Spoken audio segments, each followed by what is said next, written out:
Whoa, buddy. Put that thing back in its holster. We haven't gone anywhere. I don't understand. Check out the MichaelDukesShow.com for information on how to get access to the podcast.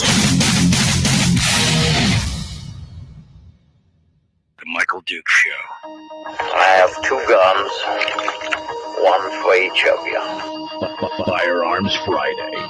As Thomas Jefferson stated, it is the right and duty of the people to be at all times armed. Say hello to my little friend. I say that the Second Amendment is, in order of importance, the First Amendment. The right to keep and bear arms is the one right that allows rights to exist at all. The Michael Dukes Show. The right to keep and bear arms shall not be infringed. Firearms. From my cold, dead hands.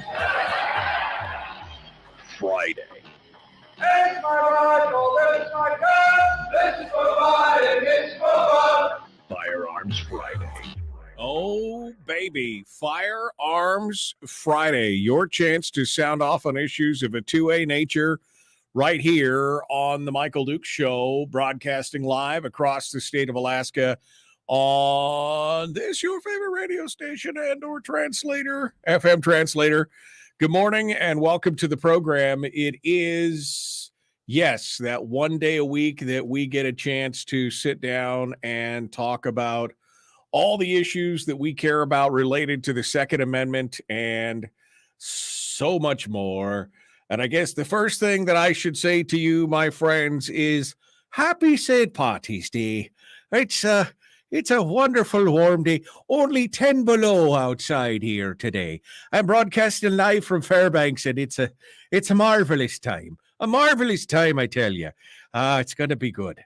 Oh, it's going to be fantastic. It's just going to be that darling corned beef, some cabbage, maybe some hot cross buns, and a little whiskey, or something like that. I'm not sure what, but happy St. Patty's Day to you. I hope that you are enjoying it. I mean, I'm ready. I miss my corned beef. My wife, I'm sure at home, is already getting the crock cooking for that delicious prime corned beef and cabbage that we love so much on St. Patty's Day. So I'm hoping that she beats the kids down and keeps them away from it and leaves me a little bit so that I can have some when I get home.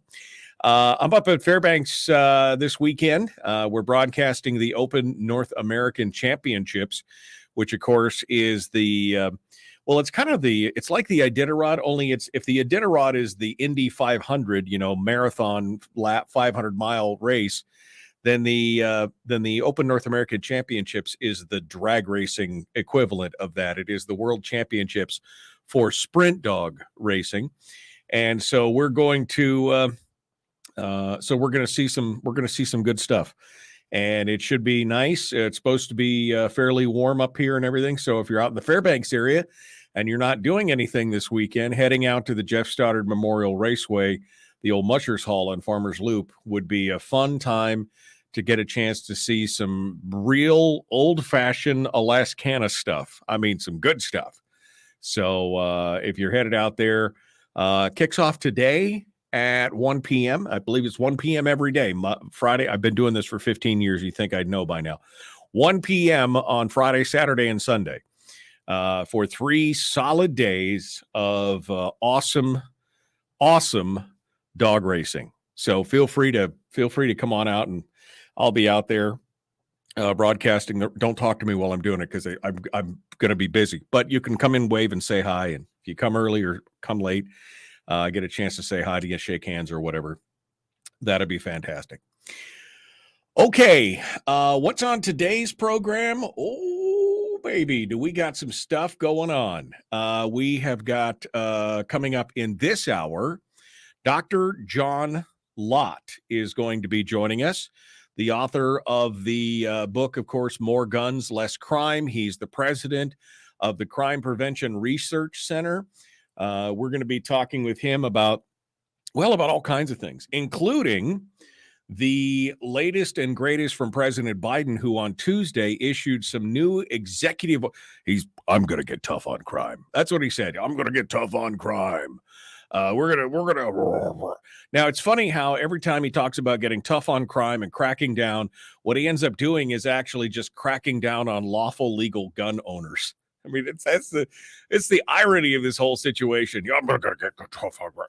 Yeah, you're cracking down on lawful legal gun owners because why? Well, because criminals, by their very definition, they don't care about your stupid laws. That's what's going on. That's what's happening. So anyway, it should be a very interesting. It should be a very interesting day today. John Lott's going to be with us. He's also written an article here recently with former Representative Thomas Massie. They wrote a piece for Newsweek. Not former, I guess, current representative. Thomas Massie is a congressman from Kentucky. He represents the 4th Congressional District, and he's the co-chair in the Congress of the Second Amendment Caucus. And this piece is really good because it takes aim at that. I mean, we've all heard it, right? We've all heard the commentary on, well, everybody supports gun control. Everybody supports background checks. 90% of the law. We've already heard that, right? They're always talking about the 90% of Americans support universal background checks.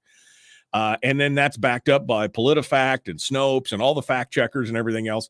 But see, they don't really dig down into the issue because the survey usually they ask a very simple question like, do you support or oppose requiring background checks on gun sales or transfers?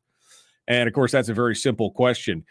So Dr. Lott and the CPRC went ahead and commissioned a poll that asked that question, but then asked 2 follow-up questions, including the first follow-up question they asked is because when they asked just that simple question that I just read that just ran off the top of my screen, do you support or oppose requiring background checks on all gun sales or transfers? When they hired a firm to survey people and ask that question, likely voters expressed support for such laws by an 86-11 margin. 86% said yes. Those who strongly supported the policy outnumbered those who strongly opposed 70-5%. All incomes, education levels, and demographics expressed such support for a law. So then they asked a follow-up question. It says, first, these laws are called universal background checks. Let's say a stalker is threatening a female friend of yours late on a Saturday night. She asks if she can borrow your handgun until she has a chance to buy one. She is trained and has no criminal record. If you loaned her the gun, this law would make you a felon. Would you support or oppose the law? Respondents now oppose these background checks by a 44-42% margin. Democrats, liberals, singles living in urban areas, and blacks still strongly supported the laws. Republicans, moderates, and married people, those living in non-urban areas, opposed them. There was a second question offered. A Boy Scout troop is going for his skeet shooting badges. As a Boy Scout in a troop is going for his skeet shooting badges. If you lend the Scout master your shotguns, you would be committing a felony. Would you support or oppose this? The voters now oppose the policy 45-42% with a similar demographic breakdown. This is the same kind of thing that happens when you see surveys that ask questions about things like red flag laws, because, again, they're all oversimplified into a one-sentence question, right? The surveys typically ask people if they support laws that allow guns to be temporarily confiscated by a judge from people considered by a judge to be a danger to themselves or others. I mean, that question seems kind of reasonable, and Americans have shown support for such laws when asked a simple question like that in a 2-1 or 3-1 margins. But all 50 states already have involuntary commitment laws that do exactly the same thing. Surveys fail to explain how red flag laws will change the current law and bypass the normal legal and judicial processes. So CPRC also took a survey last year on red flag laws, and they asked that question. Respondents were told, after they answered the question, respondents were told that no court proceedings before an individual's guns are taken away and that there are no mental health care experts involved in the entire process. Support changed for such a law to now 47% opposed the law. Finally, people in the survey were asked if they prefer involuntary commitment laws or red flag laws. But first, they were told that involuntary commitment laws provide for evaluations by mental health experts. An emergency court hearing takes place before the judge's final decision. A lawyer is provided to the person if they can't afford one, and judges have a range of less extreme options, such as mandatory outpatient mental health care. Respondents favored the involuntary commitment laws over red flag laws by 40 to 33%. So, I mean, this is a very interesting article, which we're going to talk with Dr. Lott about. But it just shows, again, how these kind of surveys that they keep referring to are really nothing more than just kind of talking points. They do nothing but just they just provide talking points for these special interest groups to point at and say, oh, look, this is the bad stuff. This is the, don't you know that most Americans support the, well, but that's because, again, you've asked a very simple one-sentence question on an issue that is highly, highly complex. I mean, this is what I would call the Twitter syndrome, right? Where you try and boil down an issue that is just supremely complex in a 148-character tweet. That's what you're trying to do. And it just doesn't, you just can't, it doesn't do this.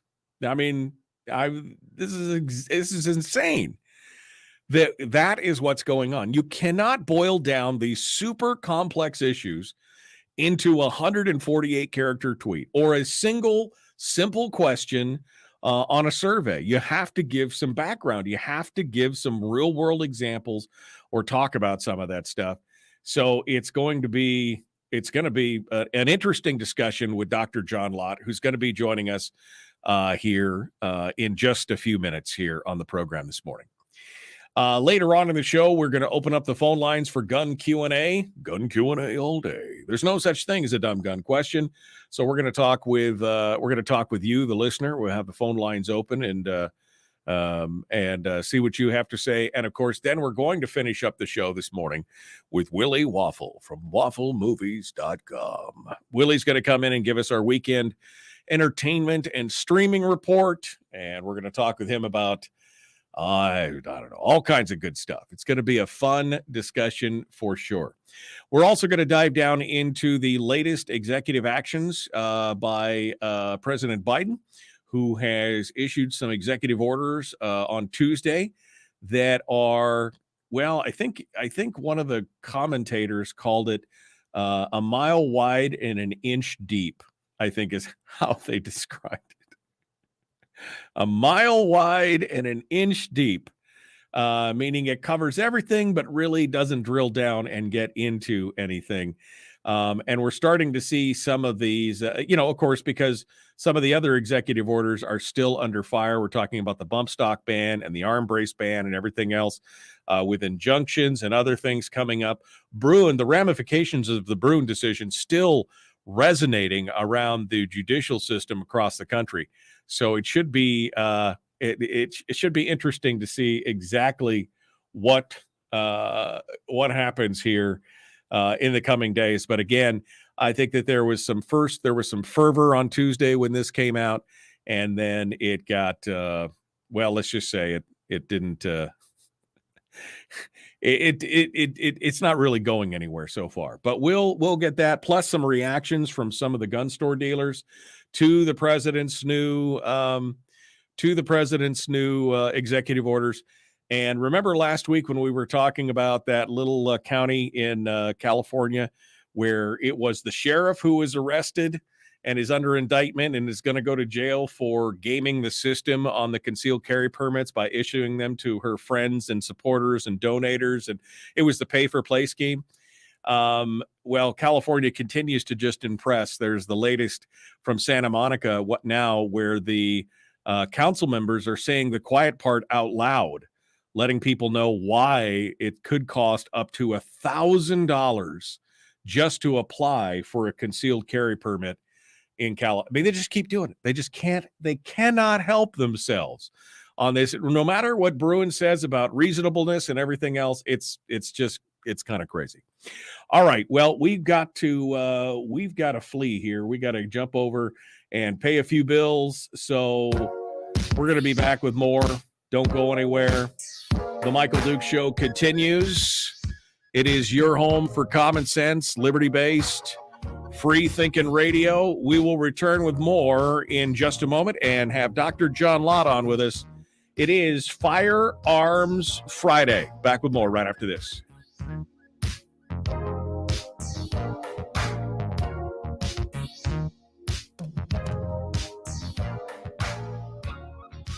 If you missed the show, you can listen to it on your time with Dukes On Demand. Oh, and it's free. Like America used to be. Streaming live every weekday morning on Facebook Live and MichaelDukesShow.com.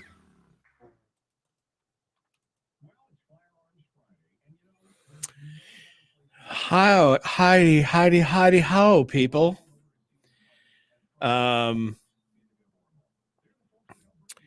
Let's see. Good morning, Clark. Clark on Twitch says, this is great. Clark over on Twitch says, let me get my mouse working here. He says, come on. He says he just wants a president who could potentially win a fist fight against another world leader. I would say that might be a requirement. That might be a requirement. I think that would be not necessarily be a bad thing. All right. So good morning to you folks, and I hope everything is going well for you. You guys all ready to ready for the weekend? You ready? Are you ready for the Irish soda bread and the corned beef and cabbage for tonight? That's the question. I'm ready. I'm ready. I am ready. Let me see here what's going on.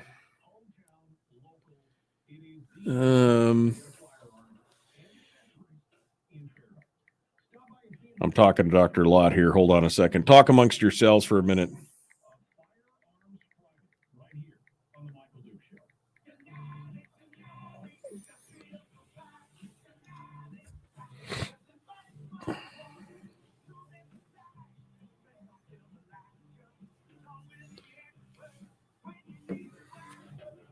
All right. He's having a hard time getting into the getting in. Let me see here. I'll send it over to him one more time. Send him an invite.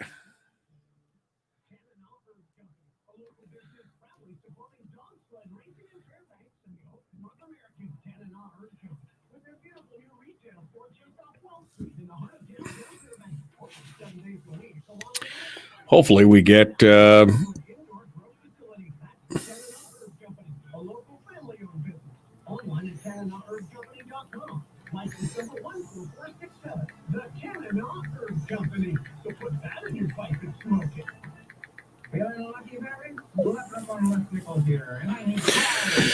okay. Well, we'll see what's going on.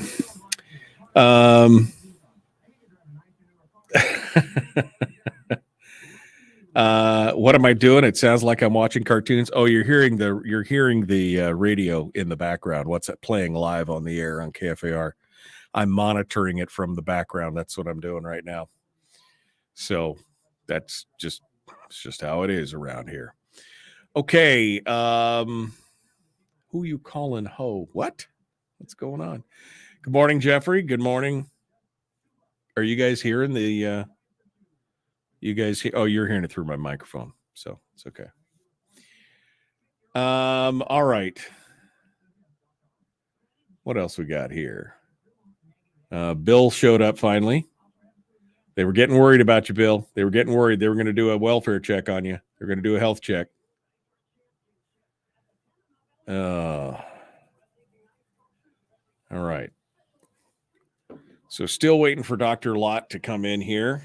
I don't know why he's having a hard time with it. This should be a simple you will join the call when someone lets you in.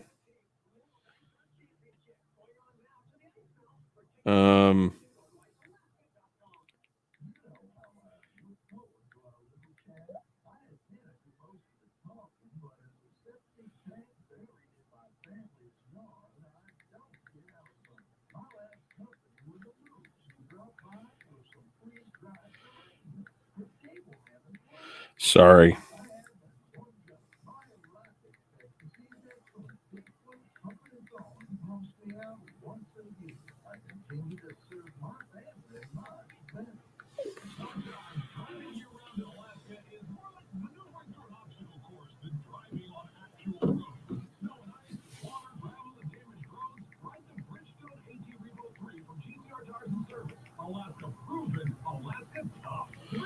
Sorry, guys. It's always tougher when you're remote trying to do things, all that other kind of stuff. It's always difficult. Got to get people to read the full instructions. All right, here we go. Jumping back in.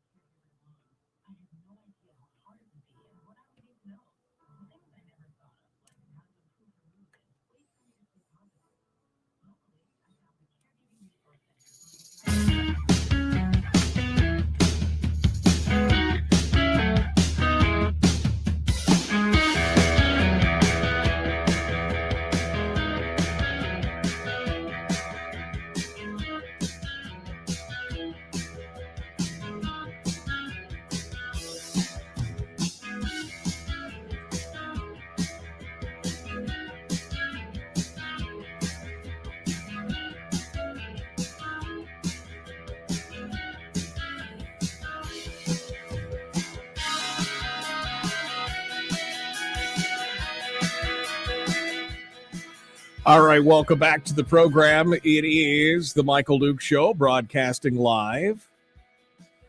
And it is Firearms Friday, and we are about to be joined by Dr. John Lott from the Crime Prevention Research Center, author of the book More Guns, Less Crime, and so much more. I just saw him pop in and out of the chat room. So we're going to be out of the green room. So he's going to be here in just a second. We were having a little bit of a technology challenge here this morning as we go through. I see him now in the green room. So I think that we should get ready to kick things off and get together here. We're going to join him, and we're going to talk all about his latest article with Thomas Massie, as well as I'm sure we're going to talk about the president's executive orders and everything else. Let's go over and say hi to him right now and get things going on. Good morning, Dr. Lott. How are you, my friend? Doing okay. How about yourself? I've got no complaints. It's Friday. It's St. Patty's Day. I get a chance to have some delicious corned beef and celebrate some heritage of my family. It's going to be a fun time. And of course, we get a chance to do Firearms Friday, which is an exciting thing for us today, and to have you on as a guest. So it's all roses, sir. It's all roses. You've written this article with Thomas Massie here recently, which I think is fantastic because as I was talking about earlier, it seems like one of the major problems when it comes to these debates on firearms and guns and everything else is the big deal is we're trying to simplify a very, very complex issue. And it's like we've Twitter-fied it. We're trying to take a complex issue and break it down to 148 characters in a single sentence question. And things just don't work that way, right? I mean, that's exactly what you're saying, I think, in this article when it's all said and done. Right. I mean, you have bills that are literally dozens of pages long, and they summarize it with one sentence, as you say. And often the way it comes across, like on these universal background checks, is basically asking people whether they want criminals to get guns or not. And of course, everybody says no, they don't want that. But the devils are in the details there in terms of it has a lot of implications for how people can live their lives that they may not realize from that one sentence. So you take something like these universal background checks, which gun control people claim have 95 or 97% support from Americans. The puzzle for me has always been, if it's really 95 or 97% support for that, why aren't all the states adopting this? Why, when Michael Bloomberg's groups put these initiatives on the ballot, don't they get passed? So in 2016, the last time Bloomberg's groups tried to put this on the ballot, he outspent the other side by Hold on, we just lost Dr. Lott here. You just locked up. Hold on a second, Dr. Lott. Let me re-add you back to the screen. We lost your audio for a second here, and let's try this. Let's try this one more time here, and see if we can get you back on. All right. Whoops. We just lost him completely. All right. Dr. John Lott is going to try and reconnect here. We're talking with him. He is the author of the book More Guns, Less Crime, and also the president of the CPRC, the Crime Prevention Research Center. And we're going to continue our conversation with him this morning here in just a second. And we'll make this happen. One way or the other. There we go. I see Dr. Lott now has rejoined. Let's try this. Let's try this one more time. Good morning, Doctor. Good morning, Doctor. Hi, how are you doing? Good. Okay. All right. I'm sorry. I apologize. We lost your connection there for a second on the audio side. So continuing your discussion, this is the problem, that they're trying to take it and nail it down to a single question when it's much more complicated. And then they use those as the talking points after, and of course, nobody wants criminals to get guns. Nobody wants bad people to do bad things, but they don't think about it beyond that initial first question. Right. So, you take something like these background checks on private transfers of guns. The last time Bloomberg's groups tried to put these on the ballot was 2016. In Maine, Bloomberg outspent the other side by 20-1, and got massive favorable news coverage, and yet they lost by 4 percentage points. Well, if you're outspending the other side 20-1, and it's really true that you have 95% support for it, how can you lose a vote like that?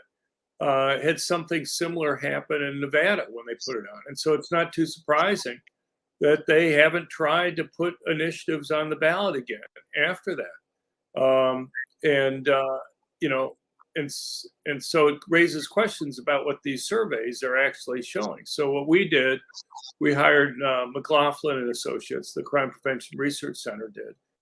And we asked the question that you see asked in Gallup and other places, and that is, do you support background checks on all gun sales and transfers? And when we asked the question, about 86% said yes, only 11% said no. All demographic group breakdowns that you could look at said that they thought this was a great idea. Strong support was 70% to only 5% strongly against it. The thing is, then we asked a couple follow-up questions that kind of got into the details that I think are missed in that simple one-sentence summary, as you're referring to it. And we asked, one question was, these are called universal background checks. Let's say a woman friend of yours calls you up on a Saturday night telling you that her ex is threatening her, and wondering if she can temporarily borrow your gun until she has a chance to go and buy one herself. And she's well trained. You know that she has no criminal record. But if you lend her your gun, you will be committing a felony. Does this change your decision whether or not to support this law or not? And you go from having overwhelming support to people actually being somewhat slightly against this law by 44 to 42. We asked another question, follow-up question. Let's say a scout troop is going to have its annual skeet shooting merit badge. This scoutmaster asks if he can temporarily borrow one of your shotguns so that the troop can use it. Well, if you lend him your gun, you'll be committing a felony. Does that change your opinion of whether you support or oppose the law? And then by about 45 to 42%, people oppose the law. So, you can see how just some minor additional information there can radically change people's opinion. It just shows you how unreliable these surveys are. But you're right. These surveys like that are used constantly. I've testified recently in a few state legislatures around the country on these laws. And these surveys are constantly put forward. And it's just not for that. We also did something with regard to red flag laws. The way the questions are asked for red flag laws are, do you support a judge being able to temporarily take away a person's guns if they are a danger to themselves or others? And by about 2-to-1 or 3-to-1 margin, the surveys show that people support that. But there's a basic problem, and that is every state in the country already has that law. They've had it for a half century or so, Right. in many cases. What it doesn't get at is how the red flag laws kind of change things from the way they are. And so we asked a follow-up question, and that is, does your opinion of this law change if you're told that there is no hearing before the judge makes the decision whether or not to take away a person's guns, and there are no mental health care professionals involved in the process? When you raise that point, it goes from about 2-to-1 support to almost 2-to-1 opposition. And then we asked another question, that is, all these states have these involuntary commitment laws.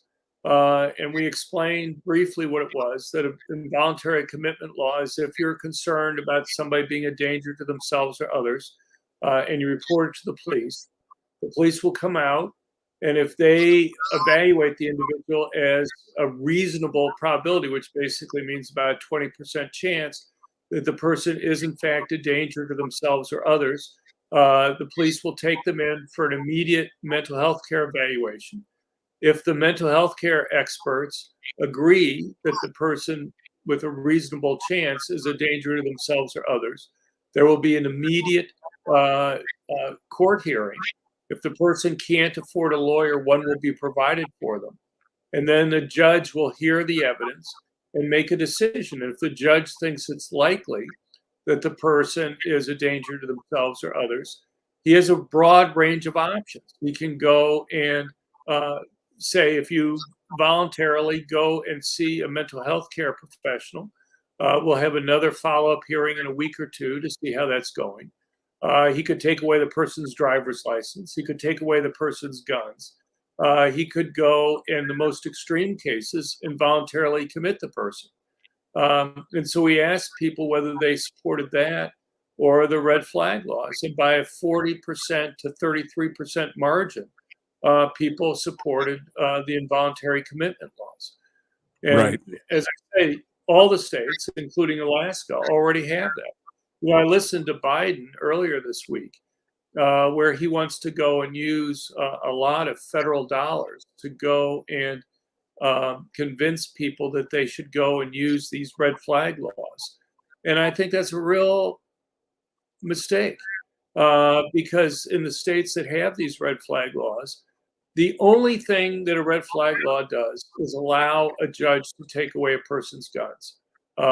And if you really believe somebody's suicidal, for example, which is what occurs in about 99% of these cases involving red flag laws, simply taking away a person's guns is not a serious response to concerns about the person committing suicide. There's so many other ways that people can go and commit suicide, and in fact do commit suicide. Right. When I was involved in testimony over the last few weeks in different states, the gun control people will say, well, if you compare your ability to commit suicide with a gun versus all other methods, guns are much more lethal, much more likely to be successful. And that's true if you lump everything else together, but that's really misleading, because there's some things like taking sleeping pills or cutting one's wrist, which rarely work, but I think it's mainly because people don't want them to work. But you take 5 sleeping pills, that's not going to work. But there are lots of methods that are just as lethal. In fact, virtually exactly the same, some even slightly more lethal than using a gun. So, for example, hanging oneself, going and stepping in front of a train or a bus, jumping from a height. taking cyanide, are just some of the ways of committing suicide that have virtually identical, I mean, literally within less than a percentage point in some of these cases, of being just as lethal as shooting yourself in the head with a handgun. Well, and so all of those things, again, the point is there are many, many options. And this is a method that the gun control crowd has used for many, many years, is by lumping the suicides in with the homicides and things like that. They've created these problems. They've created this false dichotomy of saying, well, it all has to do with guns. It's always about the guns. It makes the gun homicides or deaths look worse and everything else. It's been a real problem, and I think this just shows it. What kills me about the red flag laws and everything else is the complete and total lack of due process that is involved in that. And I think your research shows that is one of the biggest issues here that we're dealing with. Dr. Lott, I want to continue, but we are coming up on the break, and so we're going to take the break real quick, and we're going to come back, and I want to talk a little bit more about this, and then I want to get your opinions on the rest of the discussion that President Biden was talking about. President Biden, of course, talking about including universal background checks with everything. So we're going to continue here in just a moment. The Michael Duke Show continues. Dr. John Lott is our guest, and we're going to be back with him here in just a second. Don't go anywhere. We'll return with your home for common sense, liberty-based, free-thinking radio right here on Firearms Friday. Back with more and Dr. John Lott right after this.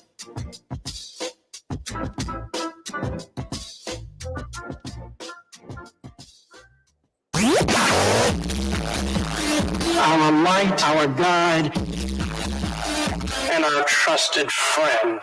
Michael Duke Show.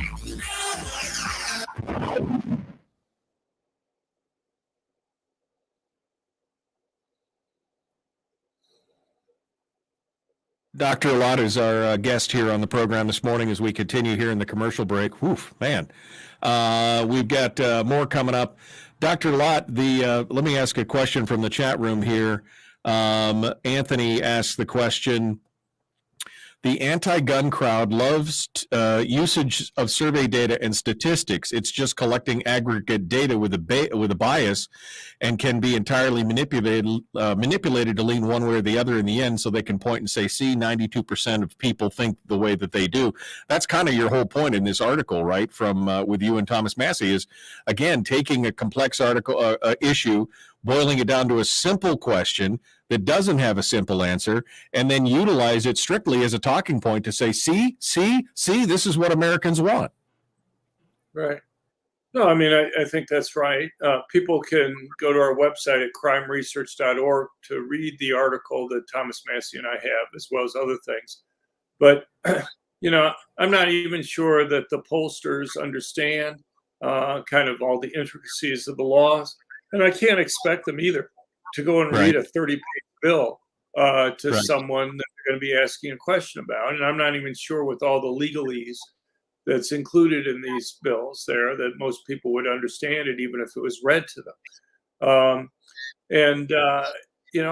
So if you have to boil something down to a sentence or two, you can understand why it could be misleading. But, and I'm sure that the gun control people might want to bring up another fact that I'm not bringing up in our surveys, but I think it just shows how incredibly sensitive these results are. I mean, you can go from, on the red flag laws, you can go from 2-to-1 support to almost 2-to-1 opposition just by mentioning two facts: the fact that there's no due process, that there's no hearing before the judge makes a decision, and that there are no mental health care professionals involved. I mean, I could have gone into more detail. So all the judge sees is a piece of paper in front of him. He doesn't, with the complaint, he doesn't talk to the people who make the complaint. He doesn't talk to the person who the complaint is made against. Simply based on that piece of paper there, he makes a decision whether or not to take away a person's guns. I mean, it could be somebody who just dislikes the person or wants to cause trouble for the person or whatever is doing that. There are Which other is things we could have brought up. So under involuntary commitment, if you can't afford a lawyer, one's provided for you. Well, under red flag laws, when they eventually do have a hearing, which could be a month after they've taken away your guns, it can cost $10,000 to go and do that. That's what lawyers involved in the process tell me. Well, you may want to keep your guns, but the only thing that happens to you if you lose the red flag law case is your guns are taken away. Well, how many people are willing to spend, assuming they have $10,000 laying around? How many people are willing to spend $10,000 to be able to go and keep their guns? And what you find is that the vast majority of people who go through the process don't find it worthwhile to be able to go and keep their guns. right. So You'd have to have a lot of guns to have $10,000 worth of guns, right? I mean, if you, I'm just saying, I may have one gun. I may have one gun, or I may have 100. But whether I have one or 100, am I willing to spend $10,000 to hire a lawyer to go and represent me when the only thing that's going to happen to me is they're going to take away my guns? And even then they may just take it away for a year or something like that, or 2 years. So is it worth it? And most people in fact say, the vast majority of people don't hire a lawyer. They go in and represent themselves, which makes it much more likely that they'll lose. But even in that case, even with people going in and representing themselves, about 2/3 of the time, the judges basically let the person have their guns back. So it's there are lots of details that one could get into that I think are shocking to most people. But I think, look, there's a reason why the gun control advocates didn't go and just say, look, we don't like this part of the involuntary commitment law. Let's try to make some tweaks to it. They wanted to have a whole new law. And the reason why they did was a couple-fold, actually. One is all the civil rights protections in the involuntary commitment laws, they wanted to remove. And it's a lot more difficult to go and remove it in an existing law than it is to go and start with a new law where they were never included to begin with. Exactly. All right. Hold on, Dr. Lott. We're coming back into it here. We're about 30 seconds out. Folks, like and share this show. Like and follow the show page. You could find Dr. Lott over at crimeresearch.org if you want to take a look at his writings and everything that he does and the media that he does. Lots of great information there, including stats and statistics and other thoughts. So go check that out again at crimeresearch.org. We continue with Dr. John Lott here, The Michael Duke Show. Common sense, liberty-based, free thinking radio. Here we go.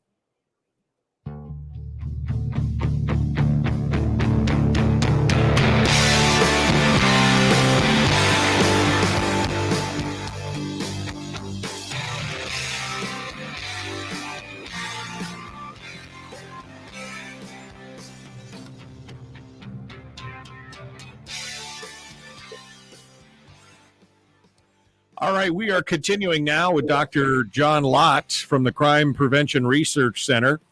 We've been talking about his article in Newsweek that he wrote with Congressman Thomas Massey about red flag laws, about the universal background check, and how it's being used basically as a talking point by those on the anti-gun side to try and show that there's this universal support when it's not really there. And I think that could be shown, Dr. Lott, by the fact that in many states and in many places, they've attempted this and it has not passed, or it has passed barely. And I think that's part of the problem. And now we have the president who came out on Tuesday with some more executive orders and some commentary trying to reinforce this idea that the universal background checks are the panacea. And of course, now, as you said earlier, encouraging everybody to flood the red flag system in these various states with all these calls, genuine or not, to try and make it happen. And that's problematic. Let's talk about the president's new executive orders for a minute. Right. I mean, we have a write-up on this at our website at crimeresearch.org. But look, he mentions universal background checks. He talks about an assault weapons ban. He talks about red flag laws. He talks about other types of laws. California already has all the laws that he talked about there.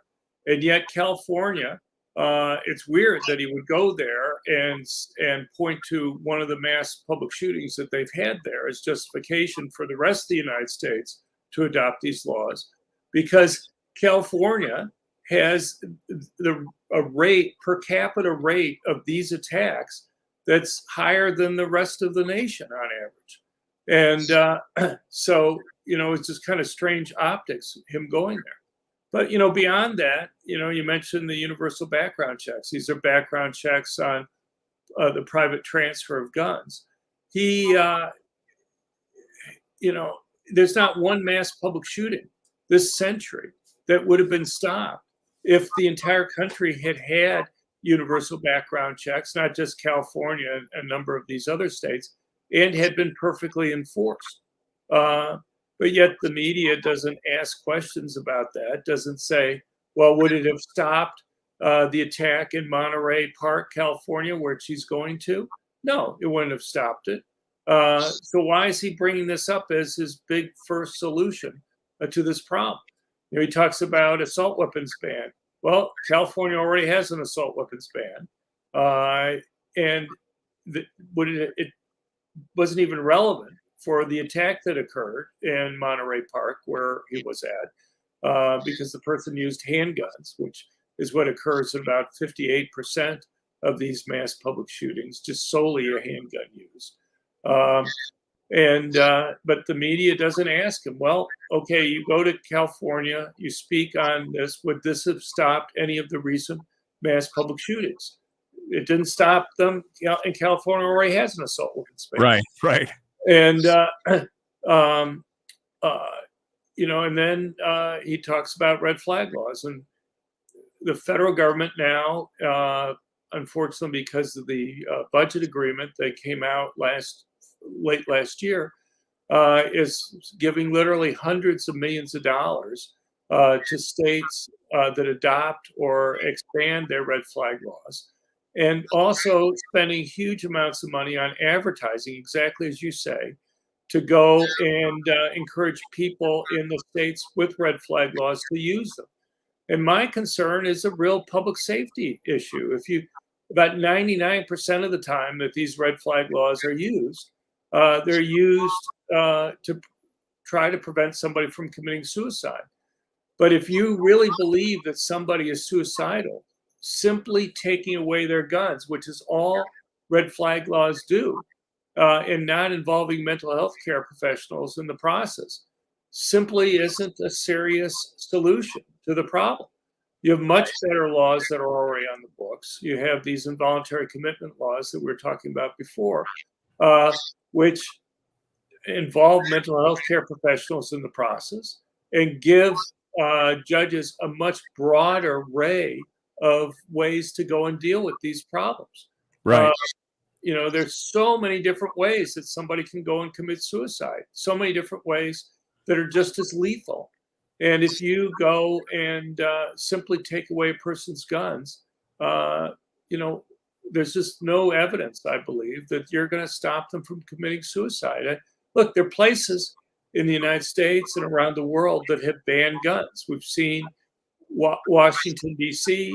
and Chicago ban handguns for many years.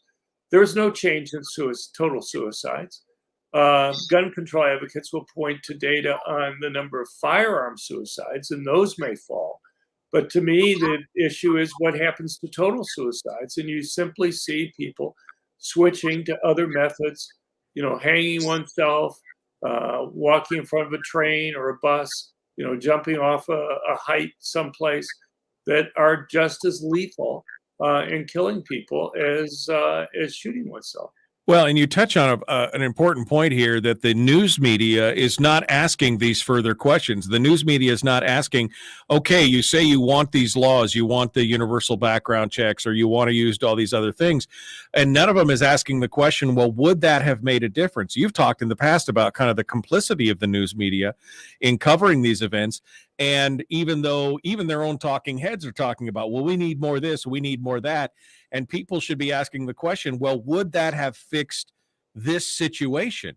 And in almost every case, the answer is an obvious no. It wouldn't. Well, in the case of universal background checks, it's always been no. Every single mass public shooting this century, none of them would have been stopped. So he goes out to California. He goes to Monterey Park, where there was this mass murder that occurred there. And you would think, okay, you're going there, you're showcasing this case. Would any of the laws that you're pushing, just ask. It seems like a natural question for reporters to ask.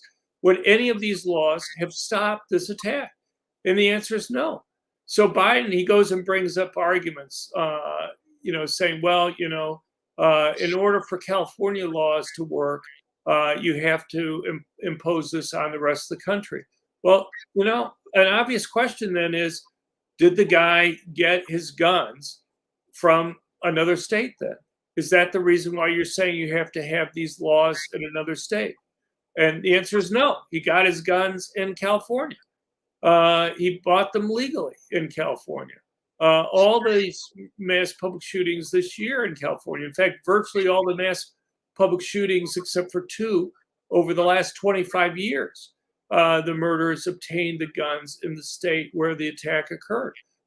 You have one exception in Washington, D.C., where the person had obtained a shotgun in Virginia, where he lived. You had another case a couple decades ago where somebody got a gun in a different state. But, it's not, you just would think somebody would ask one of those questions that you're pointing out, and the media refuses to ask them. Dr. John Lott is our guest, the author of the book, Gun Control Myths, The War on Guns, More Guns, Less Crime. He's the president of the Crime Prevention Research Center. He's got this latest article out with Thomas Massey on Newsmax. I'll post a link to that in the chat room. Dr. Lott, thanks for coming in and joining us this morning. We appreciate it. If you hold the line for just 1 second, I just say people can find all the articles and everything we're talking about more easily at our website at crimeresearch.org, crimeresearch.org. All right. Well, I appreciate that. We continue with more. We got open line, open forum continuing right after this, gun Q&A.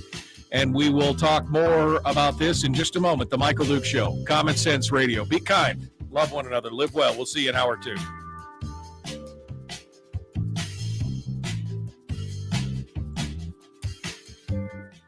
All right, Dr. Lott, I wanted to give you a chance for any final thoughts or anything else as we watch this. Clark in the chat room asks, what would prevent these atrocities? And I think maybe that's the question that we should be asking instead of throwing a lot of stuff against the wall to see what sticks, especially things that we know is not working. So in your mind, what would prevent these atrocities?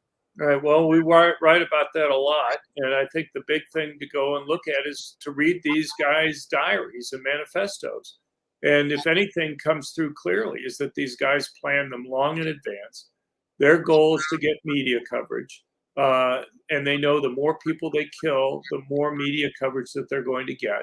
I'm not arguing we should get rid of the First Amendment, but we should look to see what they're saying. And what they explicitly plan is that they want to go to places where they know victims can't defend themselves, because they know if they go there, they're going to be more successful in killing people and get more media attention. So you look at the mass public murder last year in Buffalo at the grocery store. He, in his manifesto, as it occurs many times, explicitly talks about why he picked the target that he did. And the reason why he picked the target was because he wanted to go to a place where he didn't think people would have permanent concealed handguns, because that would make it easier for him to go and kill people. These guys may be crazy in some sense, but they're not stupid. And we don't need to get rid of the First Amendment in order to take away their goal of getting media attention. If you have somebody there quickly with a gun who's able to go and stop the attack, you're able to take away what's in their mind, their goal of going and killing lots of people and getting media attention.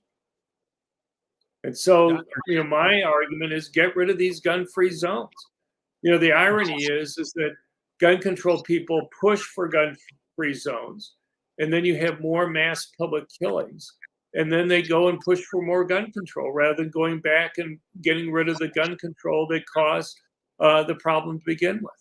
Well, that's the thing. I mean, there should be like a whole article of nothing but the quotes from all these madmen who We go have to them these on our website. Yeah, They're it on just the shows, yeah, I'm going to the gun-free zone because X, Y, and Z, and then say this is the problem. But as you said, you're writing about it, but the complicity of the news media is they're not talking about any of this. It's all head in the sand. Oh, it must be all these other options that are going to fix the problem when you can see that they don't. That's the most frustrating part of this whole thing, I'm sure. Well, there are many frustrating parts. I'll give you another example, and that is the media reports on these guys' manifestos. I mean, I don't know how many times the New York Times over the last year has talked about the Buffalo mass murderers manifesto there, and that, you know, he's a racist and what have you, and that they call him a conservative right winger. It's really amazing, but they don't mention the fact that this guy explicitly talked about why he picked the target that he did. You think that would be interesting, but they refuse. The media refuses to mention that. Of course, they also want to call him a right winger when this guy was an environmentalist. The reason why he hated minorities was because he claimed that they had too many children and that having children damaged the environment. He wanted to reduce the population for the United States and the world. He calls himself a socialist. So, I mean, I don't know how many conservatives that you know, Michael, who are advocating that people don't have kids and getting upset with people who have children, right? And who call themselves a socialist. Right. He's an eco-terrorist is what he is, essentially, in this case. Yeah. He called himself an eco-terrorist. So it just, you know, and it's not just that. I mean, I have another piece that I recently wrote that's up on our website about how the Biden administration and the Anti-Defamation League and the news media, the New York Times and Washington Post, keep on talking about this violence by right wingers. Well, you know, most of these murders that they're pointing to, whether it be the El Paso mass murder or the Buffalo mass murder or many others, are these environmentalists who are upset about minorities having kids. And so the media, whenever anybody's a racist, the media immediately describes them as a conservative and a right winger, even though you know, they have the reason why they're racist has absolutely nothing to do with them being conservative. I mean, how many Republican politicians tell people not to have kids? But I can think of AOC, for example, who questions people who should have kids. Right. I can think of Biden, who talks about climate change as being an existential threat to the very existence of mankind.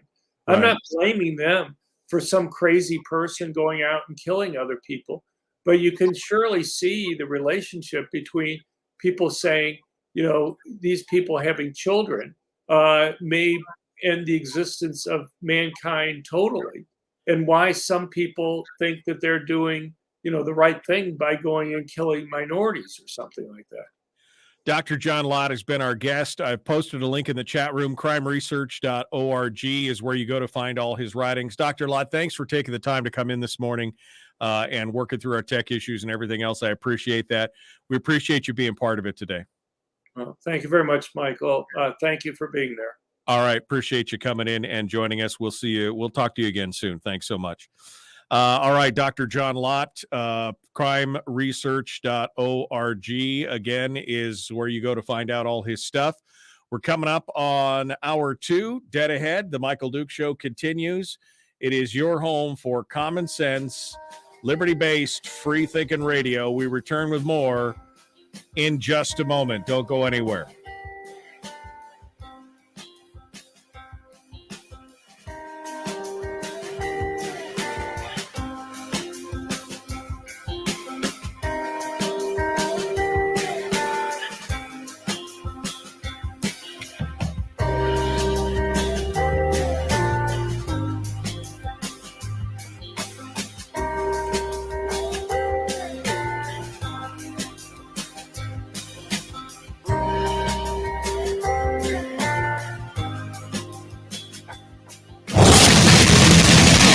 Whoa, buddy. Put that thing back in its holster. We haven't gone anywhere.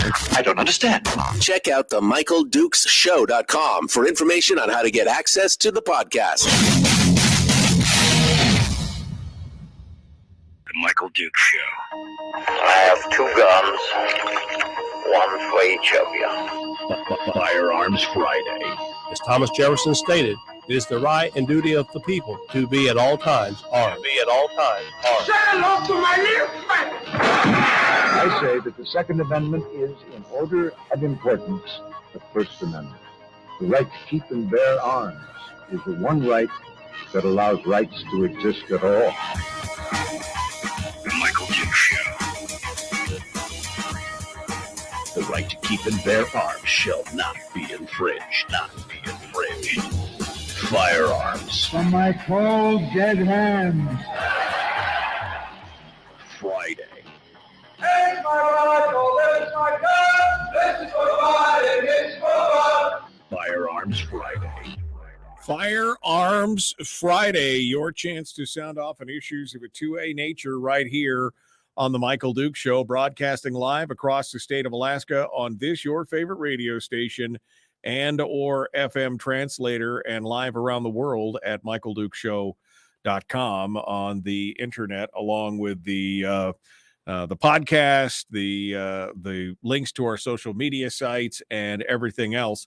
It is hour 2 of the broadcast, and we've just finished up with Dr. John Lott, president of the Crime Prevention Research Center. You can find them at crimeresearch.org. And we would love for you to go out there and take a look at all the writings and things that he's been talking about. He hits you right upside the head with all kinds of facts and figures and statistics and things like that. Instead of getting down into the emotionally driven weeds on a lot of these things, he takes care of that. So it is good stuff, and I hope you go out there and take a look at it and take a look at his writings there as well. Hour 2 of the big radio program this morning. As we continue, we've got some more stories to talk about as well, and we're going to go ahead and open up the phone lines right now. If you would like to give us a call, we'd love to hear what you have to say. It is gun Q&A, which means there is no such thing as a dumb gun question. We will answer whatever questions that you want to, that you want to talk about. That's what it's all about. So we're going to go ahead and open up the phone lines right now at 907-433-3150, 907-433-3150. If you have anything to say or anything to talk about that's related to guns or firearms, now is the time to jump in and do that, and to come on and be part of it, to ask the question and to talk. 907-433-3150. And of course, we'd like to say thank you to our friends at Satellite West for sponsoring today's program. Satellite West, wherever you are, from Naknek to Ninilchik, from Nenana to I can't think of another N one, just start right off the top of my head. Anyway, wherever it is, Old Harbor to Kodiak to Cordova, wherever you go, it's all there. Satellite West keeps you connected. Just go check them out at satellitewest.com, whether it's phone calls or emails or text messages or just surfing the internet. They've got the technology to make sure that you stay connected. So special thanks to Nikolsk. Thank you so much. I appreciate that, Bill. Go to satellitewest.com for providing it. Bill was providing me with another N word. Oh, that New Halen. There's another one. Thank you. All right. So some other stories that are coming out, including the gun stores and gun dealers' reactions to the president's executive orders. But the phone lines just blew up. So I guess we'll start by taking some phone calls this morning and seeing what you have to say. Again, the number to call, 907-433-3150. Let's go over to the phones, first things first, and start talking to folks and see what is on your mind this morning on this beautiful St. Patty's Day, Firearms Friday. We go over here. Good morning. Who's this? Where are you calling from? Hey, good morning, Mike. It's Fred. How you been? Hey, Fred, down in Rhode Island. What's happening, my friend? What's going on in your world? Oh, no, it's the same old, basically over here. The reason why I called is, you shouldn't be too surprised about, all this business about the Biden shooting his mouth off again, without engaging the brain, as to what, his grand solution to the gun problems in this country, which isn't really a gun problem, it's a crime problem. But then again, they refuse to address that because it's not part of their narrative. Their secret agenda is to just get rid of the Second Amendment and disarm everybody, without question, regardless of the Bill of Rights or the Constitution or anything else, Yeah. And once again, I think the international community's got a lot to do with it. The news media is marching right in line with all this nonsense anyway. So they're totally unbelievable. And I think that people have to stop being hoodwinked. You just have to wake up and smell the coffee and say that this is their agenda, regardless of anything else that they say. This is what they're up to, and this is their end game. And they just this is it. This is all of it to it. Well, that would require some accurate thought, and it would require some, critical thinking on their part when they look at these things. Again, anytime something happens, a shooting or whatever, the first call is for, again, universal background checks, assault weapons bans, all these other things. And, at that point, somebody has to say, well, will those, it's like Dr. Lott was saying, these are very simple questions to ask. Would those things have worked to prevent this tragedy, whatever the tragedy was, this tragedy X? Would it have worked to fix those tragedies? And the answer, as he points out, is no, it wouldn't have. But again, that's going to require some accurate thought and some critical thinking, which I think, unfortunately, we're severely lacking in this country right now. True, absolutely true. Well, I'm just an offshoot, and there's really no evidence to it, but I'm kind of wondering if there's some group that is manipulating some of these actions from taking place, in the fact that they're taking place. It's kind of an abstract way of looking at it, but when you connect the dots, everything lines up perfectly for this to happen. Well, I would say, like that incident over there in Uvalde. The incident in Uvalde, it raises too many obvious questions. How does a kid flipping burgers at Wendy's, come up with like $4,000 or $5,000 to buy guns, ammunition, and body armor? How does that happen? It's a good question. I don't know if there's some big conspiracy or not, but I do know that as we look at these things, we need to, again, analyze them and look at them critically. And I think that that's not what's happening, Fred. I don't know if there's a big conspiracy. I don't know. It's hard to think that maybe that's what's going on. But I will admit it is a little far-fetched, but then again, it's not out of the realm of possibility. If you understand where I'm coming from with that. All right. Well, Fred, I appreciate you calling in. I hope you have a super St. Patty's Day, and thank you for calling in and being part of it today. Thanks for being here. Hey, have a good week. Talk to you later. You too, my friend. Thanks for calling in. Let's go over to the next line and see what else folks have to say there. We start off right over here. One more time. Good morning. Who's this? Where are you calling from? Good morning, Michael. It's Kevin McCabe calling from Juneau. Hey, Kevin. Thanks for calling in. I appreciate it. I had asked Kevin to call in because in the chat room, there's been a lot of discussion about Kathy Tilton's new bill, HB 61, which is getting a lot of pushback from Moms Demand Action and a bunch of other folks in relation to this being a gun bill. So I'm not educated enough to understand or to explain what this bill covers, Kevin. So if you could give us a little bit of a rundown of what HB 61 covers and where it is in the process and what we need to be doing, maybe you could help us out here. Sure, I appreciate the opportunity. So at its heart, this is the anti-Berkowitz or the anti-Ray Nagin New Orleans Katrina bill, and it seeks to prevent mayors and officials, governors, from declaring an emergency during a time of emergency and selectively shutting down gun stores or sporting goods stores. So it does four things essentially. It forbids it says during a disaster emergency declared under AS 262320, the governor, a state agency, or municipality may not issue or adopt an order, proclamation, regulation, ordinance, or policy, one, forbidding the possession, use, or transfer of a firearm accessory, ammunition, or other weapon for personal use, ordering the seizure or confiscation of a firearm. 3, limiting the quantity or placing other restrictions on the sale or service of firearms.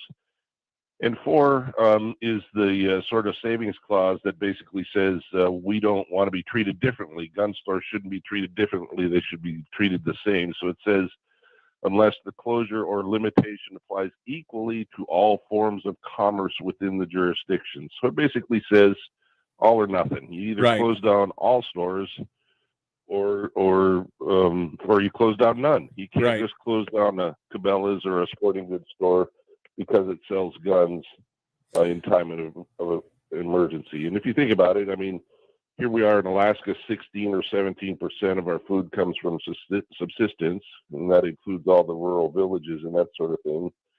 And if you close down a Cabela's, not only are you closing down gun store, but it's bow and arrow, fishing gear, all that sort of thing that we would use for subsistence in an emergency. So there's a number of things. It's a 2A bill, but at its heart, really, it's a free market bill. Right, and as you point out, it's the as you point out, it's the anti-Berkowitz bill, and the reason why that's brought out is because during the pandemic closures, sporting goods stores were marked pretty much around the country as an essential business.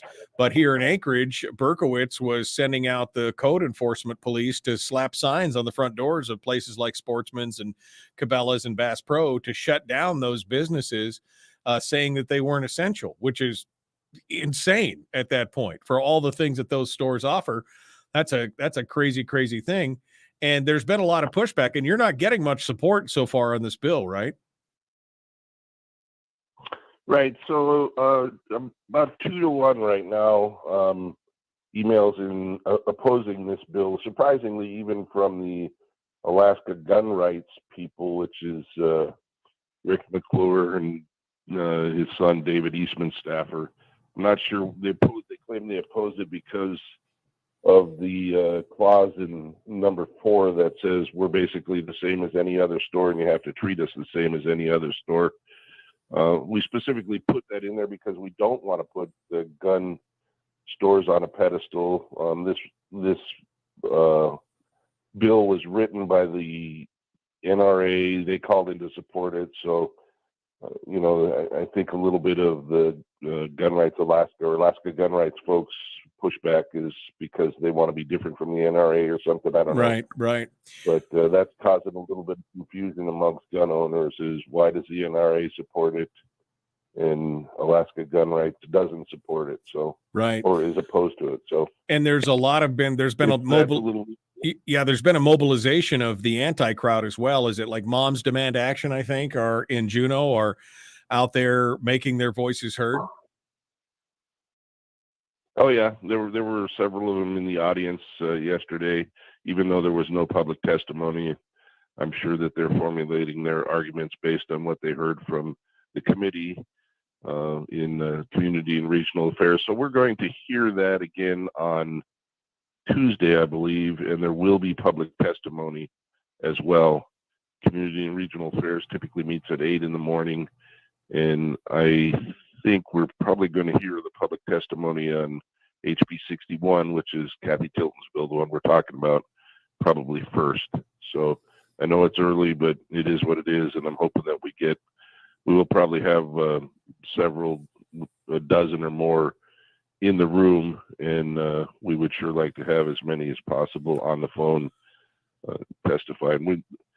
The biggest thing is we don't want to be different. We just want to be gun stores just want to be the same. Just want to be treated like every other business. Yeah, absolutely. So how do folks get in to testify, or can they send emails? Is the testimony on the telephone more important? What's the best thing to do here, Kevin? Typically emails are good. You can email me at rep.kevin.mccabe@akleg.gov, or you can call in and tell the LIO operator that you'd like to testify for HB 61, or you can also tell them you'd just like to be on Community and Regional Affairs to testify.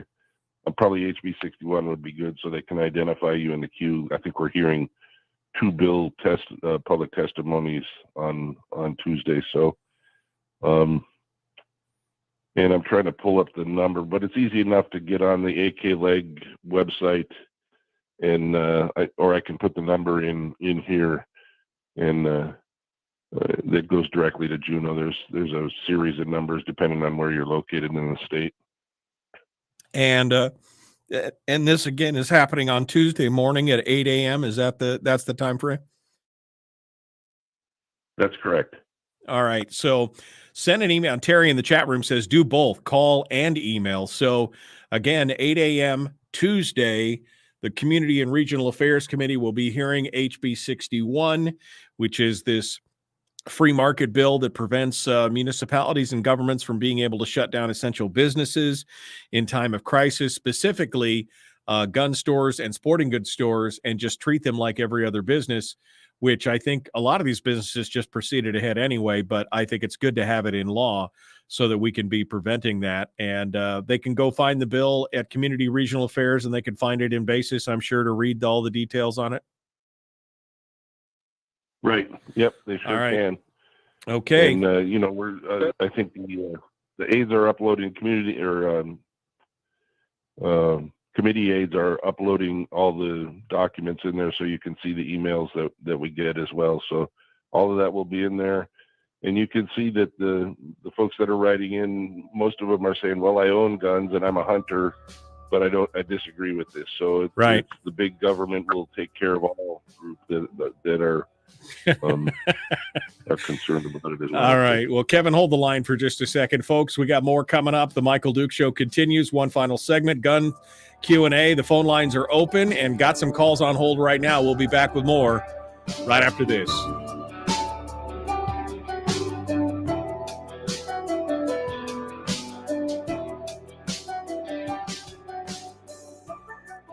We're broadcasting live through a series of tubes, allowing all of these entities to provide streaming stuff going on the internet. Well, it's kind of hard to explain. Sorry. Streaming live every weekday morning on Facebook Live and MichaelDukesShow.com.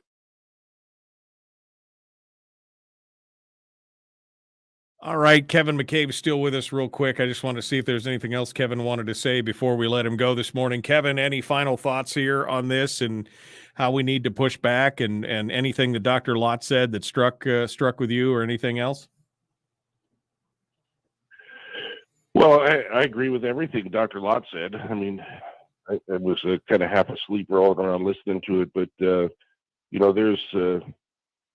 there's so much of this that's not being talked about. I mean, especially you go down the road of the number of these folks. Well, you and I have talked about this before, but the number of these guys that have been on psychotropic drugs, where boys, Croc and I talk about this all the time. Boys will be boys. They're going to go throw rocks and break windows and be boys. And if we put them on Ritalin or these psychotropic drugs just to calm down their boy behavior, then what are we doing to them, So yeah, no, I agree. I think that that is part of the problem that we're seeing here is we don't know what the long-term effects of many of these psychotropics are, especially when they're taken by prepubescent and teenagers who are going through their adolescent changes and everything. I think it's a real problem for sure. All right, Kevin. Well, thank you for calling in and explaining the bill. I really appreciate that. And we will try and we'll make sure we mention it again on Tuesday morning. In fact, if you want to call in or have Kathy call in at 7:00 on Tuesday morning just to talk about the bill for 10 minutes or something, just to get people fresh and maybe get some other folks on it, because Firearms Friday, we don't have as many people here, I think, listening.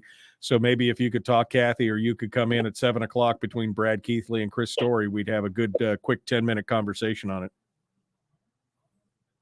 Yeah, that'd be really good. I appreciate that. Okay. All right. Well, thank you, Kevin. Thanks for being part of it today. Appreciate you calling in and explaining it. We will talk to you again soon. All right, let's go over here. We got two more callers on hold. I want to get some names here from who these people are, and let them know that we're going to be taking their calls here in just a hot second. So let me unmute this call here, and we'll see who this is. Good morning. Who is this? Where are you calling from? Morning, Mike. This is Larry, North Pole. Okay, Larry. Well, hold the line for a second. You'll be first in the queue. We got Larry in North Pole, and let's go to the other one to see who this person is. Good morning. Who's this? Where are you calling from? Good morning. This is Jay in North Pole. Okay, Jay. So hold the line. So we got Larry and Jay, both from North Pole. North Pole is a popular spot today. So we're going to talk to both of you here in just a minute. We're going to return to the radio here in just over 90 seconds. So hold the line here, and we'll be back to you here in just a moment. Let me go back to the chat room. I want to see if we have time to take this question from Clark in the chat room. He said, and feel free if you would like to answer Clark in your mind, feel free to answer Clark here in the chat room as well. But again, be kind. I mean, I think he's asking a legitimate question that's been asked by many people, and we should know what it is. Clark says, I would very much like to be educated on why anyone needs more than a hunting rifle or a shotgun. To which, my argument would be, well, why do you need more than a Facebook account, or why do you need more than a Twitter account? Because it's your right to express yourself in the First Amendment through any one of the channels that you want. And if I want to have a AR-15 simple for plinking or for hunting, because AR-15 is still a hunting rifle, it is used for hunting in many places, then I think that is my right. If I want to defend myself, if I want to collect, maybe I just want to collect it because why would people collect bobblehead dolls or teacups or anything else? That is because it's their right to do so. And again, in the substitution game of substituting the First Amendment for the Second Amendment, I think the most powerful argument is because I can have a Twitter account and a Facebook account and a LinkedIn account and a Yelp account and a this account and a that, and I can have my say because it's my right to do so. And because the Second Amendment is not just about hunting. That's the other fallacy, I think, in your question, is that it's not just about hunting. It's about self-defense. It's about protecting yourself from enemies, foreign and domestic. It's, foot pads and things. And by the way, that's the whole point. So that's my answer. And folks are answering more in the chat room here. Here we go.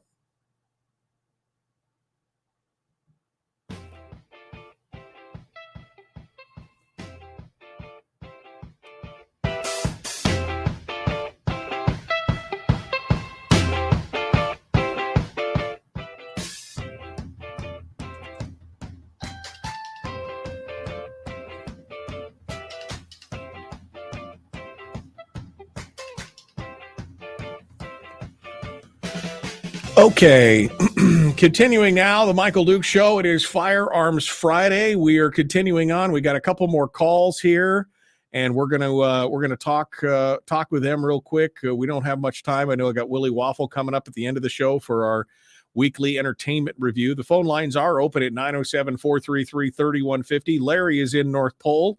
Let's start off with Larry and see what he has to say this morning. Good morning, Larry. What's on your mind?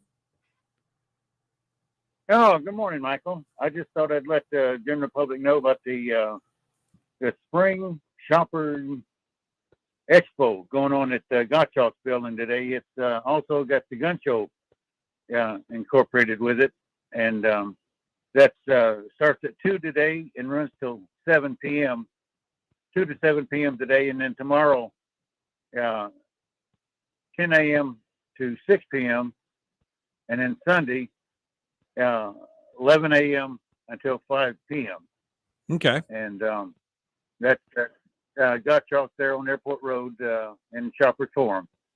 Okay, so and, big spring shopping expo and gun show. Yeah, and there's a lot of craft stuff and whatnot in there also.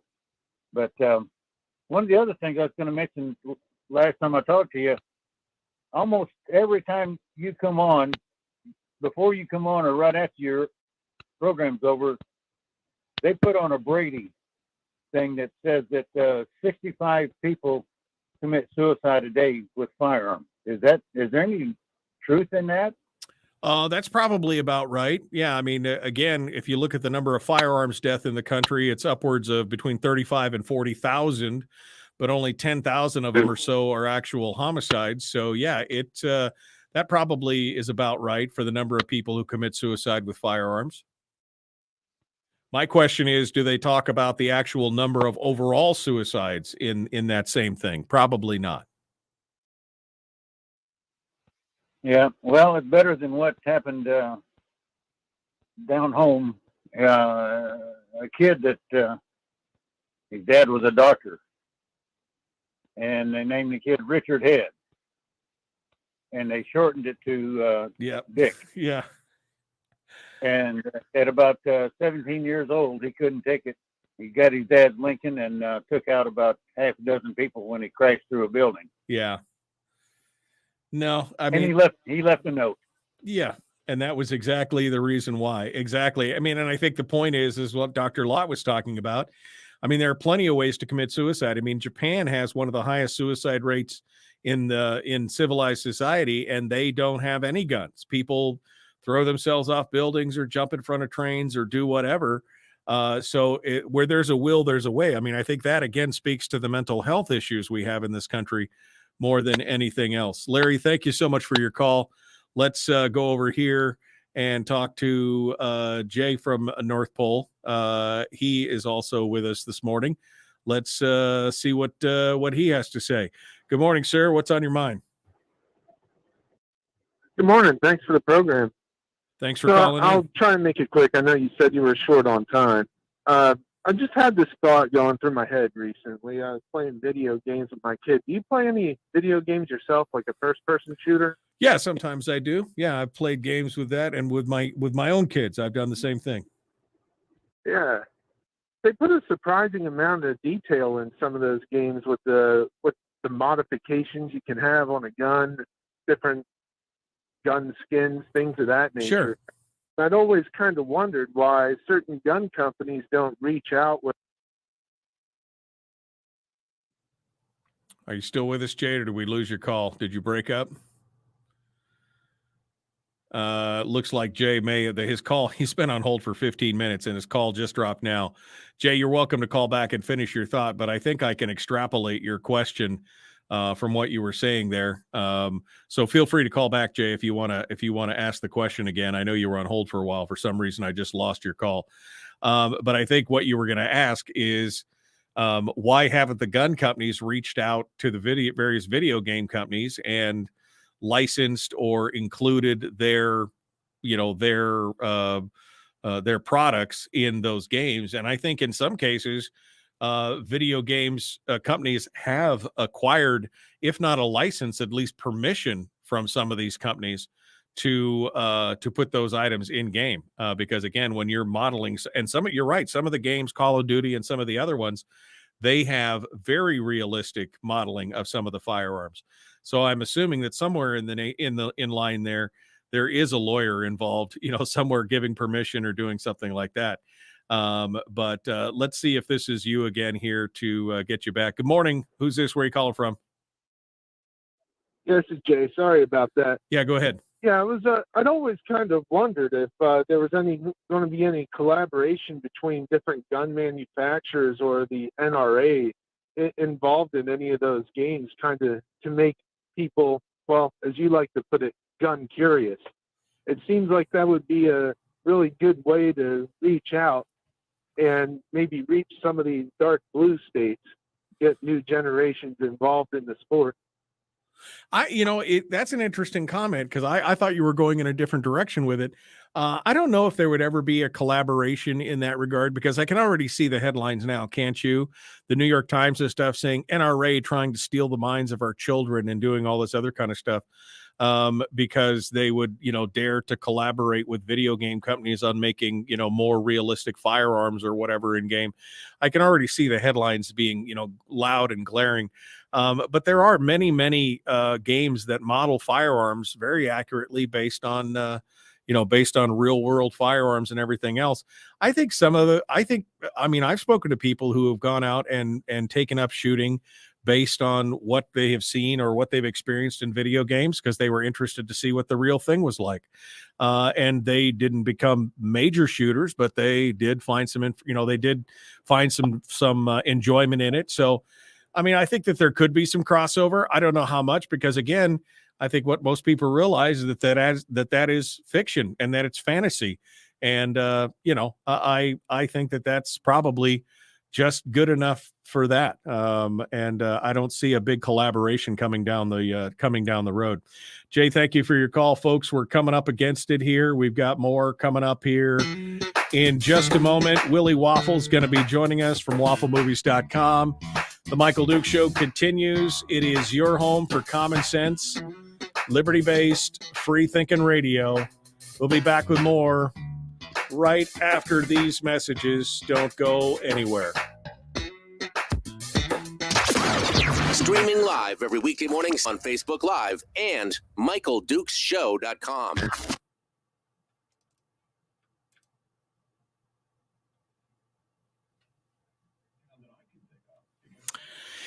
Okay. Wow, this has been a fast show today. Super fast show. Let me close the phone lines for you guys there. Goodbye. All right, we closed the whole phone lines there. Let me check my email to see what else you guys have been talking about. See what's going on. That's a question about Willow, not about guns, so we'll skip that. Let's go back over to the chat room. All right. So what else we got going on here? People answering Clark's question, which again, I think I think it was a valid question. I think, I think it's been answered well in the chat room, and hopefully I answered it well enough in that short period of time to make you think about it. That's, other people said, why does a mechanic need more than a crescent wrench? Why would you need more than one wrench or a screwdriver? Because tools are specialized and not one fits all, for sure. And again, I think it's just about choice. Clark, it is my Second Amendment right, and I choose to practice it. I will hunt to protect myself and the ones I love.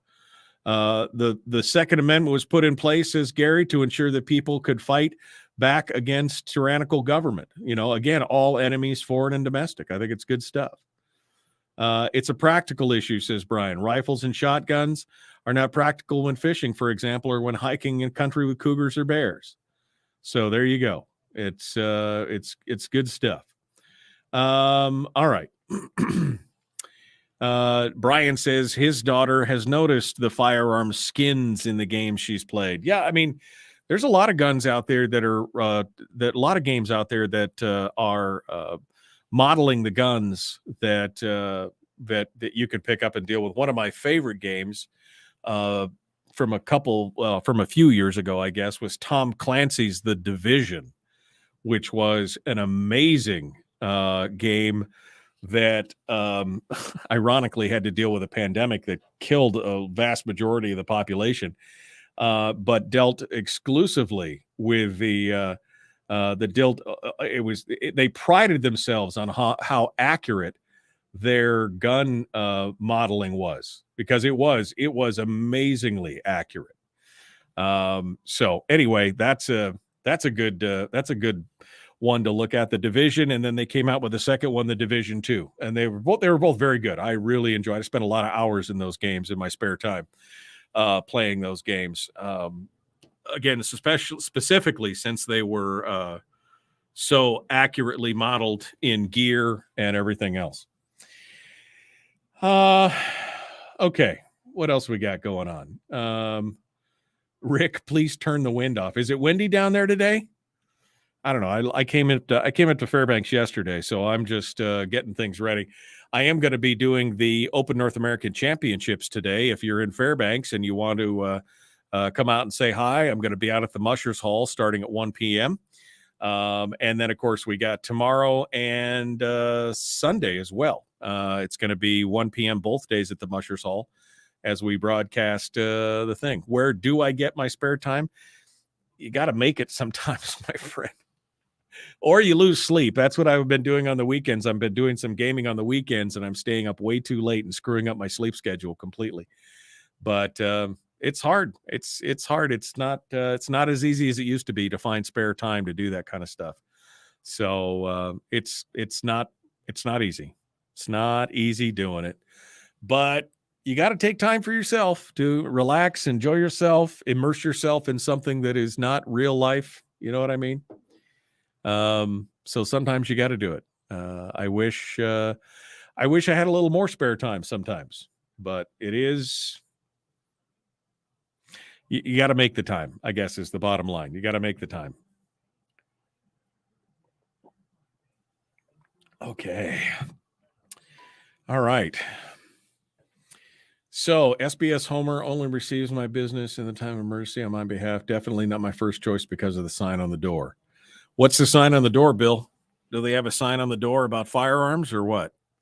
If so, that would be surprising to me for an Alaskan business, but I mean, I guess not that surprising since First National Bank of Anchorage also has that on every door for every one of their banks. As first-person shooters, you said I played with my kids. The missing link always seems to be the parent, says Kevin.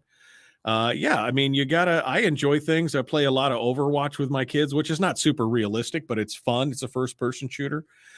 We've all played those games together. My kids are all part of the geek generation. I'm a geek dad, and we've got geek kids for the geek generation. That's what it's all about. All right. Well, my phone is buzzing, and we got to jump to it here. We're about 20. Put Willie on hold here. All right. So we got everything ready, and we're going to jump into it. The Michael Duke Show. Common sense, liberty-based, free-thinking radio. Like and share, like and follow. And let's de-escalate now and relax with a little bit of entertainment stuff.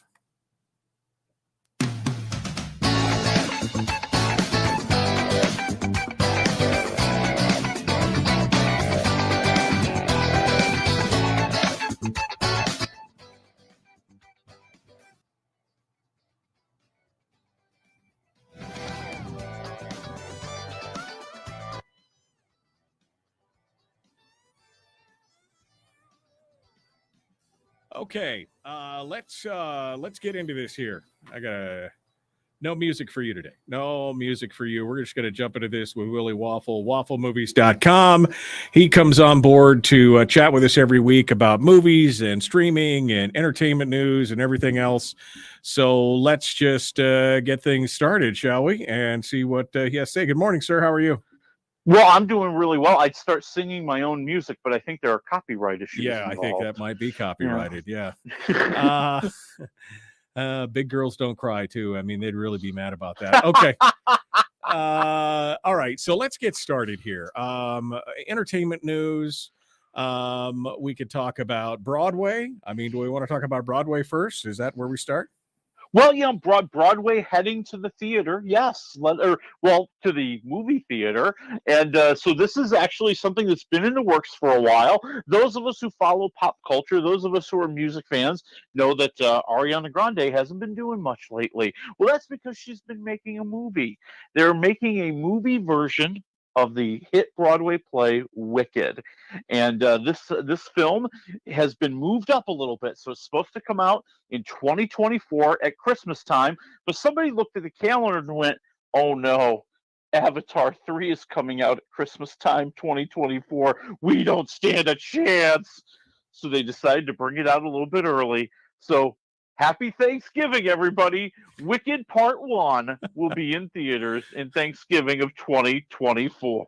And they have to make it Part 1 because it's huge, right? I mean, it's huge. Yeah, it's really long. They've made it basically, long enough to be two different movies. The first one will be, like I said, next Thanksgiving, and the second movie will be in 2025, possibly at Christmas, because there's no Avatar at Christmas in 2025. Right. Wicked. I mean, I've never seen it. I hear good things about it. I hear this is the origin story, right, of Glinda the Glinda, Good Witch, the Good Witch, and the Wicked Witch of the West, back before everything happened at the Wizard of Oz movie, and we see how they used to be friends. and we Okay. see what tore them apart. All right, a little backstory. It's not necessarily a bad thing. I guess we'll see what it looks like when it's all said and done. But good ratings. I mean, I've heard nothing but good stuff about the musical or about the Broadway show. So I guess that's good. They're going to add in a couple new songs because they got to do that to make some extra money. And the part that I'm very excited about is that the Wizard is going to be played by Jeff Goldblum. Oh my Lord. I can't imagine. All right. I know you want to talk a little bit about the Oscars because, it happened. And I mean, I was happy to announce that Everything Everywhere All at Once and The Whale were the big winners on this. I mean, this is a huge deal. I think finally an every person's movie makes it in there and does well. But I think they're starting to see, too, that the trend continues. Not the greatest Oscar. In fact, the third worst Oscar, right?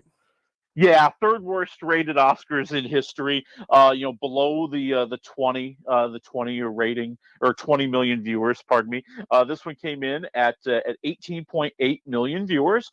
The third worst rated Oscars. However, it was a 13% bump above the 2022 version of the Oscars, right? And it still outdrew the Grammys by 12 million viewers, and it's the highest audience of any award show anywhere since the 2020 Oscars that happened before COVID. But this ain't changing things, people. Yeah, I just, again, I made a joke about, to one of my local television guys. He wanted to send me a radio spot to promote the Oscars. And he said something about, getting the popcorn and thing. And I sent him an email back saying, or I could just sit on the couch with my wife and watch a movie and then look at the 20-minute recap later on Twitter. And he was like, not funny, man. Well, Ed, the Twitter recap is where you got to see the best part of the Oscars. The one part that I really loved the most, when Cocaine Bear made his appearance. Yeah, I mean, you get to see the good stuff. You get to see the good speeches. You get to see Brendan Fraser, get a little tearful. You get to see Michelle Yeoh, and Kwan. Kwan, I can't remember his last name. Ki-Wai Kwan. Ki-Wai Kwan, yep. Yeah, and that guy. I mean, he gave a speech that just raised goosebumps on my arm. So, I mean, you get to see the good stuff without having to sit through 3 hours of dreck. Yeah, let me tell you, the 3 hours of dreck was dreck, baby. It was a bland Oscars this year, my friends. Aside from, those really fun moments, that was about it. Yeah. Believe me, there was no excitement when they gave away the best sound category or the short form documentary animated or whatever else they did. Yeah, it was not happening. Yeah. Poor Jimmy Kimmel. His whole hope was just, please don't let anybody hit anybody. Please don't let anybody hit anybody. Exactly. He got it. He got it. He made it, but that's it is. All right, well, let's move on.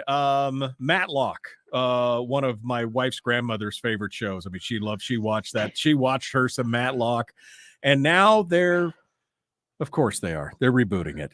This has got to be the final reboot. This has to be you've hit the bottom of the barrel when you're doing a Matlock reboot. And who's gonna be Matlock? You ready for this? Oh man, I can't wait. Kathy Bates. Oh my God. Oh, Kathy Bates, who's a wonderful actress. But yeah, she's got to be going, dude, I'm cashing a paycheck, all right? Yeah, baby? That's all she's doing. Cashing a paycheck. The thing is with these reboots is that none of them do extraordinarily well. I mean, I think the only one, Magnum PI didn't last but like a season. I think Hawaii Five-0 is really the only one that's, done fairly well. It had multiple seasons, but most of these reboots are just like, nah, you can't capture the magic, You get a couple of years, maybe. I mean, like Matlock, or not Matlock, Magnum PI, you're right, got like one season, but then it got picked up by NBC, so they've gotten basically a second season out of it. Hawaii Five-0 was on for a long time, but it was always like Friday nights, and the ratings weren't always that great, and it was just kind of a filler in the schedule. I'm with you. I don't know what reboot has really been a big hit aside from Star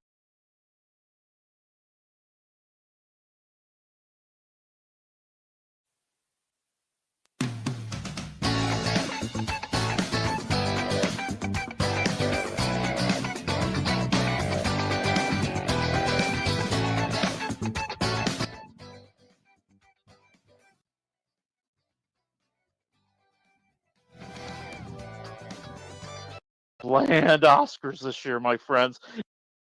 His whole hope was just, please don't let anybody hit anybody. Please don't Yeah. let anybody hit anybody. Hey.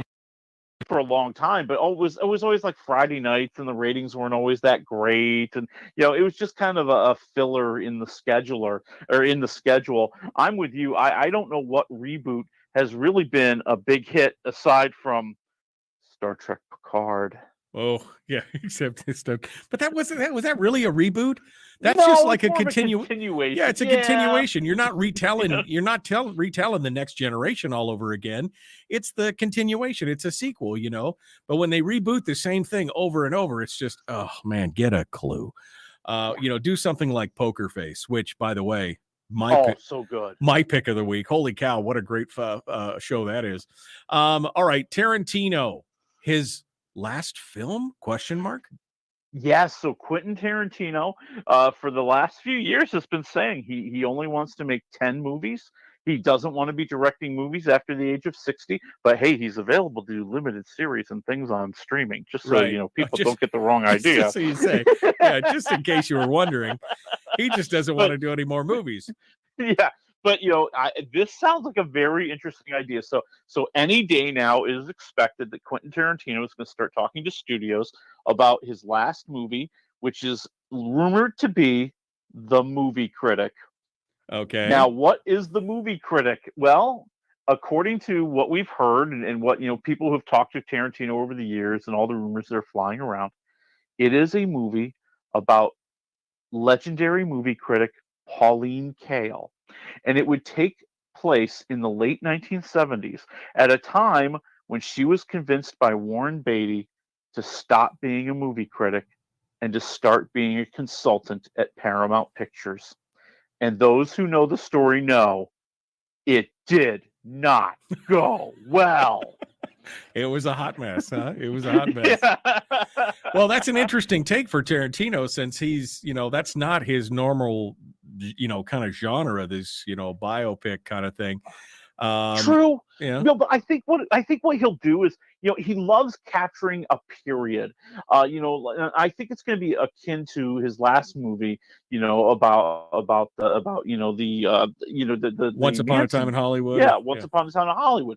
I mean, I think that's what it's going to be. What was Hollywood like in the late 70s? That crazy time. What were the people like? What was the scene like? What were people thinking about? I think he's going to bring that to life in such an amazing way and kind of capture that movement of Hollywood studios from being kind of these independent companies to becoming parts of corporations, right? And the way they started seeking out the big blockbuster after things like Jaws made a lot of money and Star Wars made a lot of money, and we started getting more sequels. And yeah, I think that could be a very, very interesting take. I'm actually looking forward to this. I think it could be really cool. They just have to get the right person to play Pauline Kael, and I don't know. Kathy Bates is already doing Matlock, baby, so I don't know. All right, a final piece of news: Superman. We heard James Gunn. Yes. Now we know why Henry Cavill has been kicked to the curb. He's been kicked to the curb because they're going to bring out Superman Legacy, which sounds like it's going to be a reboot of Superman, written and directed by James Gunn. Yeah, it turns out James Gunn is like the general manager or the owner of a sports team who comes in, buys it, and says, "You're all fired. I'm bringing in my own people." And that's what he's going to do with Superman. He's just like, "Oh, no, we're done. Nobody else. Don't like anybody here, including Henry Cavill," which is really weird because he's like, that is weird. He's been one of the best Superman ever, But yeah, that's kind of weird. But James Gunn can make movie magic. He's very good. He's been somewhat successful. Guardians of the Galaxy, for those of you who don't know what I'm talking about. All right, let's move on to the streams. We've got Shazam, we've got Boston Strangler, and you got one more series you were just talking about. Yeah, let me talk to you a little bit. This is kind of interesting. It's on Amazon Prime. It's a series called Swarm, and it's really kind of off kilter and different. It's almost like a horror comedy series. You have this young lady, Dominique Fishback. She is this troubled young lady. She's obsessed with this like Beyonce-like superstar. And as her life starts to spiral out of control, so does her support of this superstar and the way she interacts with other people who don't like this superstar. And it starts to get nasty, baby. Yeah, that's weird. Okay. All right. But is it good? Is it -1 to 4 waffles good? Where are we at? I'm going 2.5 waffles. I think that, Fishback makes it worth watching because it's such a weird performance that's so captivating. Like trying to get in the headspace of somebody who clearly has troubles, but also has to make you laugh once in a while. And that's a really interesting mix to see. And I was really surprised to see Paris Jackson show up in one episode. Yes, Michael's daughter, who was pretty darn good in this thing. Okay. All right. So Swarm on Amazon Prime. That takes us over to The Boston Strangler. Yeah, which is actually a pretty good movie. This is on Hulu, so you'll be able to watch it at home. You got Keira Knightley. She's kind of this first reporter who's starting to realize that the Boston Strangler murders, so it's set back in the time of the Boston Strangler murders, that they're related. That it must be the same person, because she starts seeing this and starts seeing the patterns, and she wants to report on it, but she's an entertainment features reporter. She writes about home life. She writes about things that they made women write about in the 1960s. So, because she's come across something and she's proven herself, she's teamed up with this other veteran investigative reporter played by Carrie Coon, and they are going to try to get to the bottom of it. And along the way, they are going to upset a lot of apple carts, my friend, especially the Boston PD. Okay. All right. You say it's pretty good. So how does that play out? -1 to 4 waffles. What do we say? I'm going 3 waffles. I think, I wish we had more about the mystery and the case of the Boston Strangler and the multiple suspects and the questions about whether or not they arrested the right guy. Right. And maybe that's a different movie, because this movie is, as you might imagine, a lot about female empowerment, fighting the system, overcoming the misogyny, overcoming the chauvinist. Okay. And that's a pretty good movie too. But I'm saying 3 waffles. All right, 3 waffles. That leaves us with Shazam! Fury of the Gods in theaters. Is this the quietest superhero movie release that we've ever had? I think so. I haven't hardly heard anything. I've seen one trailer, and that was 2 months ago. Yeah, it's almost like DC is just like, dude, we've restarted. Really, just the movie is more of a showcase for CGI. I really believe it's more of a showcase for CGI. So it's more about, look at these crazy creatures that these evil people can create, and you don't really get a lot of great witty dialogue. You don't get a lot of great characters here. I'm saying 1.5 waffles, although there is a big surprise towards the end, and yes, 2 scenes during the credits. Okay, we'll have to watch it. Shazam! Fury of the Gods in theaters. I'll wait for the stream. Willie, thank you so much for coming in. Folks, we are out of time. We got more coming up on Monday. We'll see you then. Have a great weekend.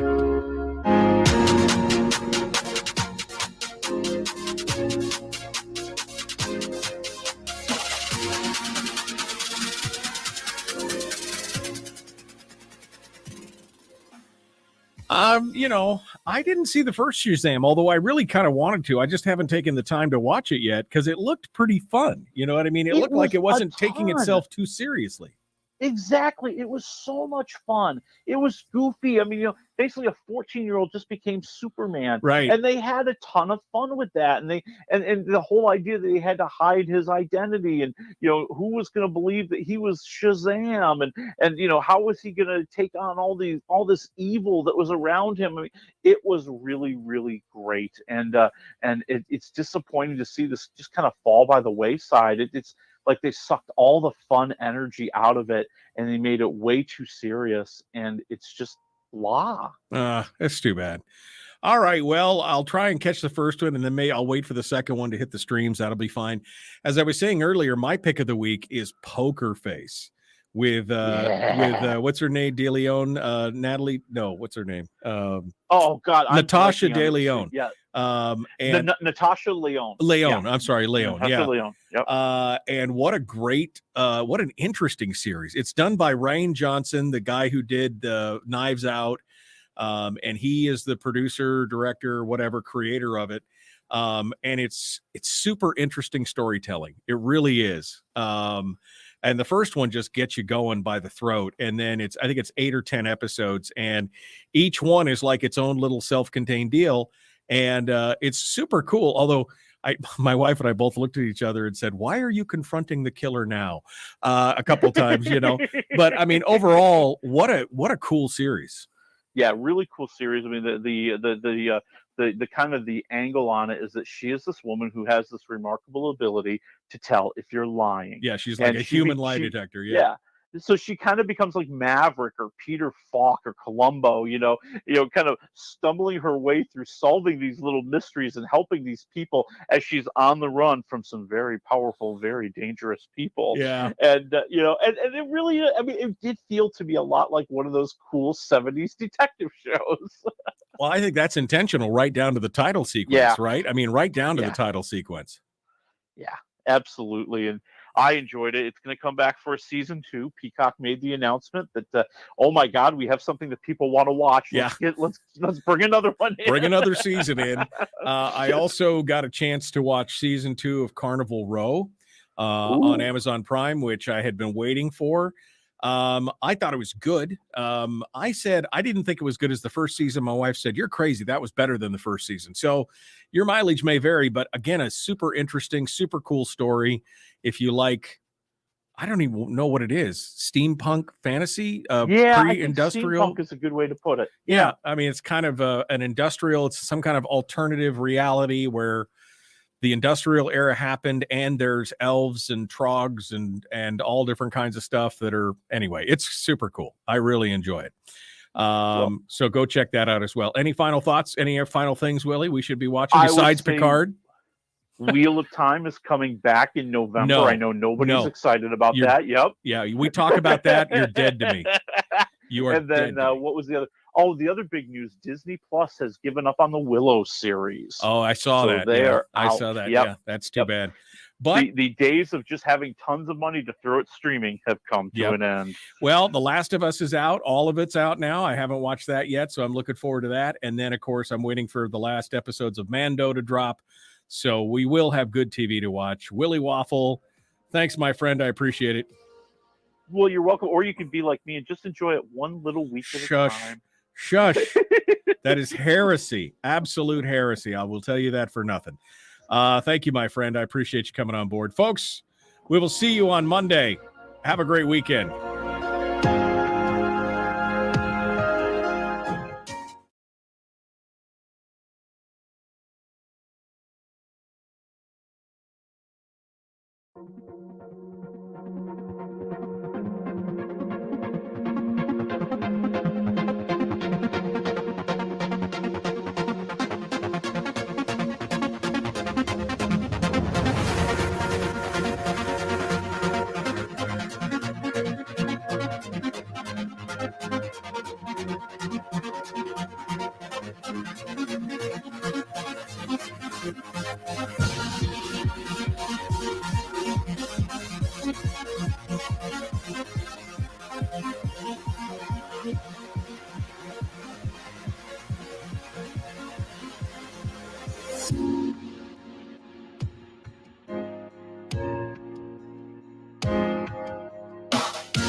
We've shed our terrestrial radio skin, and now we are slimy lizard internet people.